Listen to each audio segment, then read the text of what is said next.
Sir नाड़ी astrology basically जो हम जैसे कुंडली करते हैं नॉर्मली वैदिक एस्ट्रोलॉजी में है या फिर लाल किताब में है या इसमें है, कुंडली वही होती है। लेकिन इसमें जो मेथड्स हैं वो सारे साउथ इंडियन एस्ट्रोलॉजी से फॉलो किए जाते हैं।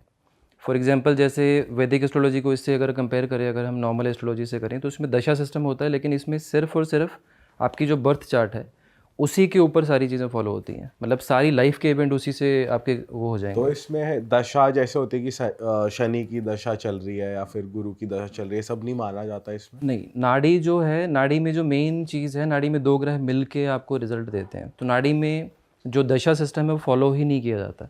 नाड़ी का एक अपना प्रोग्रेशन सिस्टम होता है जिसके थ्रू इसकी लाइफ के इवेंट्स होते हैं। तो उसमें आप डेज़ की प्रिडिक्शन कर लो, मंथ की कर लो, या नॉर्मल पर्सन की लाइफ को एनालाइज कर लो, तो वो सारी चीज़ें उसी से होती हैं। और सिमिलरली जैसे कि मांगलिक दोष ये भी नहीं माना जाएगा क्योंकि ये तो बहुत बड़ी चीज़ मानी जाती है। नहीं, देखो जो ओरिजिनली जो चीज़ है, जो नाड़ी जो है ओरिजिनली तमिल में लिखी गई थी पहले। कुछ साल पहले आरजी राव सर ने इसको डिकोड किया हिंदी में, इंग्लिश में, उन चीज़ों में। धीरे धीरे करके हमारे नॉर्थ साइड पे थोड़ा कम आना शुरू हुआ। लेकिन अभी जो लॉकडाउन के बाद की जो कंडीशन है, एकदम से बूम आ गया कि नाड़ी एस्ट्रोलॉजी हर किसी को करना है। रीज़न उसके पीछे ये है कि नाड़ी astrology is most easiest and accurate science जो नाड़ी एस्ट्रोलॉजी है। अब इसमें लॉजिकली अगर आप देखोगे तो मांगलिक दोष जो है वो चीज़ इसमें नहीं मानी जाती, शनि के 7.5 ढैया, ये सब चीज़ें नहीं मानी जाती हैं।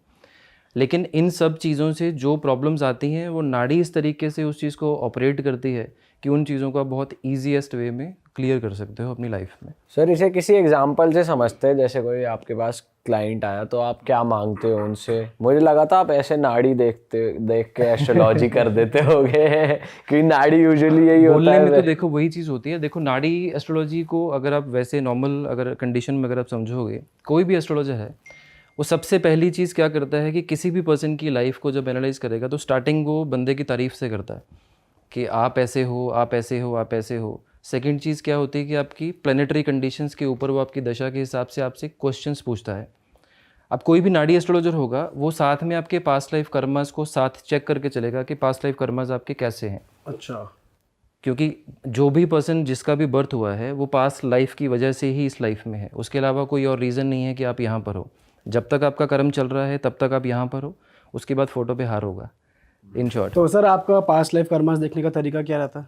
देखो पास्ट लाइफ कर्मा में अगर वैदिक एस्ट्रोलॉजी को अगर आप समझोगे तो आपकी कुंडली में 5th हाउस जो होता है वो पास्ट लाइफ कर्मास को दिखाता है। अच्छा। लेकिन अगर आप नाड़ी की बात करोगे तो नाड़ी में हर एक प्लैनेट का अलग अलग रोल है। फॉर एग्जांपल जैसे आपकी लाइफ में पैसा नहीं आ रहा, या मान लीजिए कि आपकी मैरिड लाइफ डिस्टर्ब्ड है, किसी की भी चाइल्ड नहीं हो रहा, तो ये हर एक अलग अलग प्लैनेट के पास्ट लाइफ कर्मास अलग होते हैं। जैसे राहु है, राहु अभी प्रेजेंट लाइफ के जो कर्मास है उसको दिखाएगा जो अभी हम कर रहे हैं। क्योंकि आपकी जो भी भूख है, भूख का मतलब है कि जो आपकी क्रेविंग्स हैं, जैसे पैसे की है, रिलेशंस की है, किसी भी चीज़ की है, वो राहु डिसाइड करेगा कि वो क्या होगी। और केतु आपके पास्ट लाइफ कर्मास को आगे शनि तक डिलीवर करेगा। जो आप कर्मास करोगे वो शनि है, जो आप कर्मास के लिए आपको जो क्रेविंग देगा वो राहु है, और जो केतु है वो पास्ट लाइफ की चीज़ें आपकी कैरी फॉरवर्ड आगे करेगा। तो बाकी जो प्लैनेट्स हैं, जैसे राहु जिसके साथ जुड़ा हुआ है वो आपका पास्ट कर्मा डेफिनेटली होगा ही होगा। केतु जिसके साथ है वहाँ आपकी सफरिंग होगी ही होगी। तो नाड़ी जो है वो काफ़ी ईजी है एज़ कम्पेयर टू किसी भी और